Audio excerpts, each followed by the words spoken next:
Good afternoon, everybody. My name's Dee. You may have noticed a largish gap in my upload schedule. I've been very demotivated. Sorry, my cat is in the background, ignore any noises. And I've had a lot of not very good things happen to me as of late.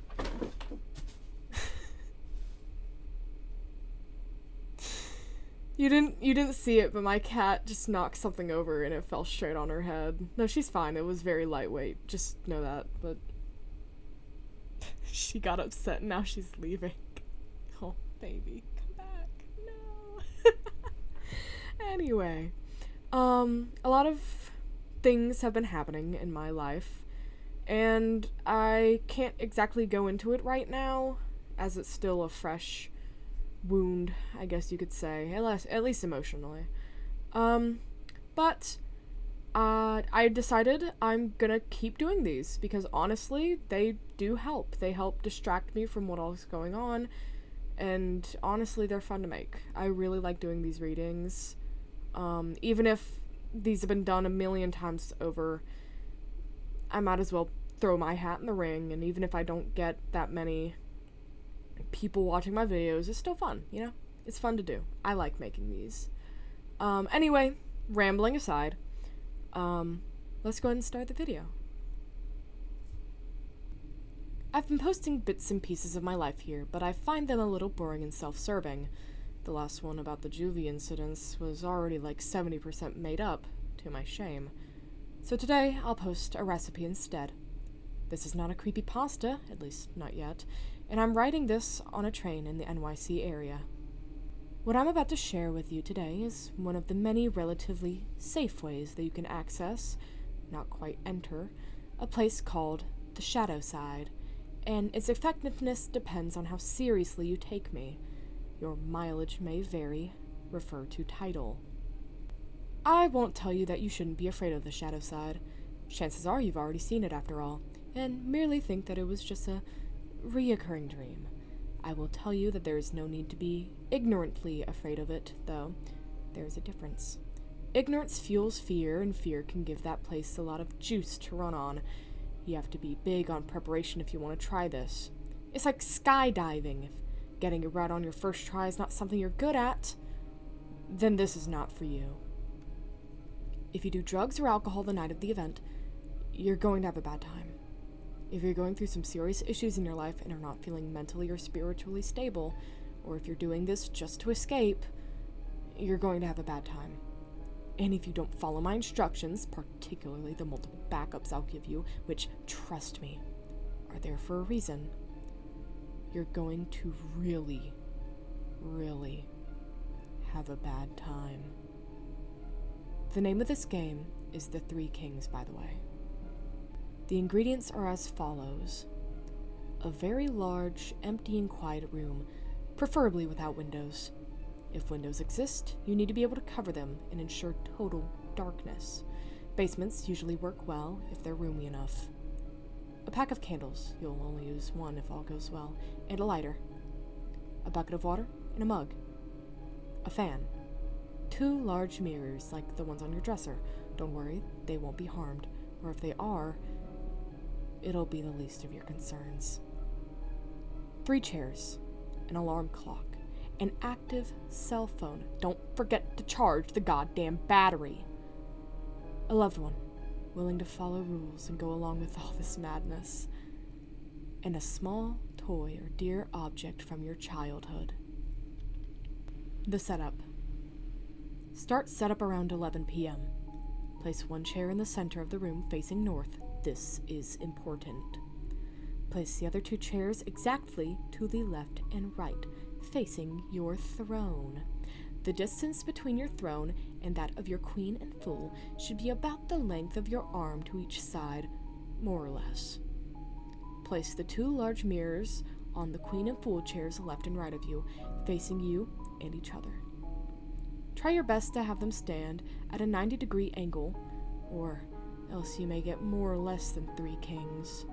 If you sit on your throne facing straight ahead, north, you should be able to perceive your own reflection in each of the 2 mirrors without actually having to turn your head nor your eyes to do so, If you see your own reflection in the corner of your eye, just barely there, then you've done it right. Place the bucket of water in the mug in front of you, just barely out of reach. Place the fan behind you. Turn it on. Don't set it to maximum power. Medium or low is usually enough. Leave it on. Turn off the lights, leave the door open, and go to your bedroom. Set the candles by the side of the bed, next to a lighter, your alarm clock, and your cell phone. Leave it charging. Set your alarm clock for 3:30 a.m. Turn off the lights and sleep while holding your power object. Get some rest.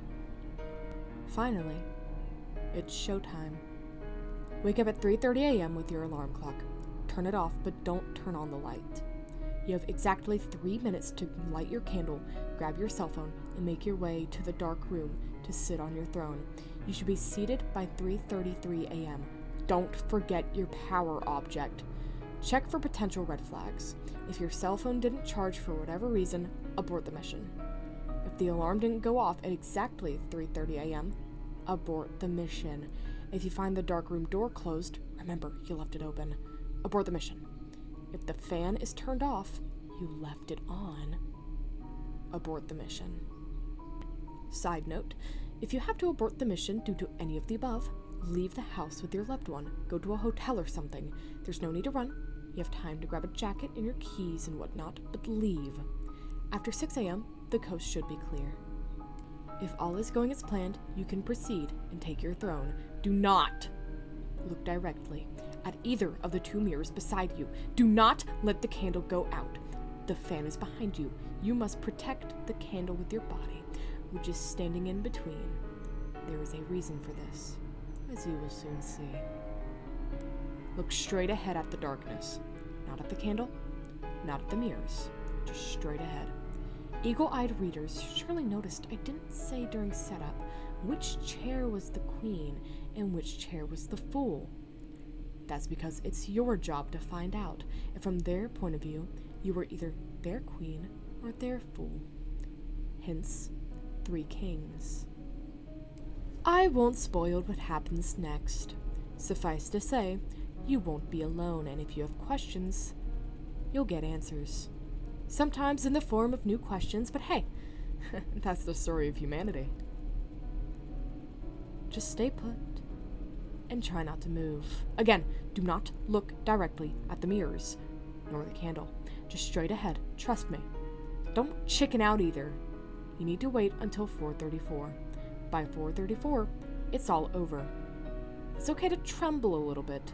Just try not to. Not because it affects the ritual or anything. It's just a pussy thing to do while in polite company. Oh, yeah. Did I mention not to let the candle go out? That's what the fan is for. You're protecting the candle with your body. But if your body were to be, say, suddenly moved, then the fan would turn off the candle. That's backup number 1. Your loved one is backup number 2. At 4:34, she or he has to come into the room and call your name. If that doesn't work, she or he has to call your cell phone. If that doesn't work, she or he has the glass of water in the bucket. She or he can't touch you, though. That's a newbie mistake. Backup number 3 is your item of power. The toy or locket or whatever object of strength you brought along for the ride. It'll show you the way if shit hits the fan. Multiple backups. You have to be like a Boy Scout if you do these things. You half-ass it all the way so that it doesn't work. Worst you can do is take it seriously enough for it to work, and not seriously enough to be prepared for the consequences. If in doubt, refer to title.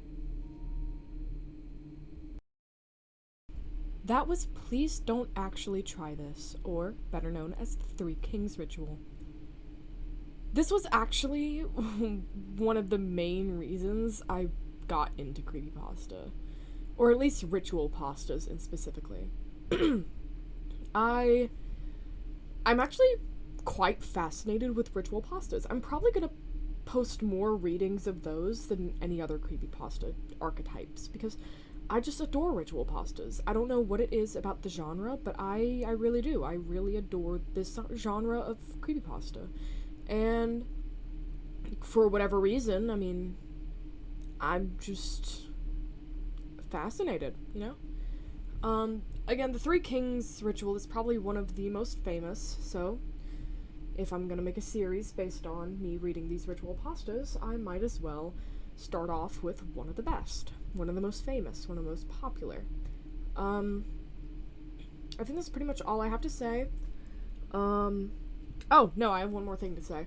Zaxby's has quesadillas now. And while recording this, I had a buddy of mine grab some quesadillas. I've tried the bacon chicken quesadilla. That was really good. That was really good. There's a fajita one too. I've yet to try it. I have one of the slices. If you know me though, you know how I am about like onions and stuff like that, so I'm a little hesitant to try it. But I'm not an ASMR channel. I'm not gonna sit here and eat while recording, so you'll have to go without that audio. Sorry. Without further ado, let's go ahead and get to the bloopers and then the end screen. I actually managed to get out of this without too many bloopers, I'll be honest with you. I only got like 2. This was a pretty straight shot, I'll give you that. Alright, blooper time. And that was Please Don't Actually Try This, or better known as the the fucking train, oh my god, I can't fucking record. The train! The train! Oh my god! The train is late. The train is fucking late, that's what it is.